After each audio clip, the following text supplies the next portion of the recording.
Hello, in this video I'm gonna show you how to add friends on your Nintendo Switch 2. In order to add friends, click on the account you want to use to add friends from, then click on add friend on the left side, and then you can search with friend code, search for users you've played with, or search for local users. And let's search with a friend code. Now I'm gonna go to my other Switch and find the game code on it.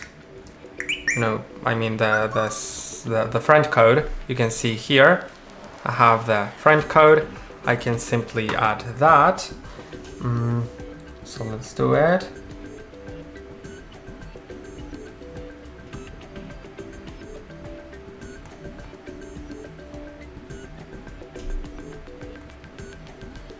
Click on OK, and now it has sent, I need to click on send friend request first. OK, and now on the other friend has to go to add friend, received friend requests, and now you can click on here, become friends, and the friend is added. I hope the video was helpful. Don't forget to like and subscribe, and see you in the next one.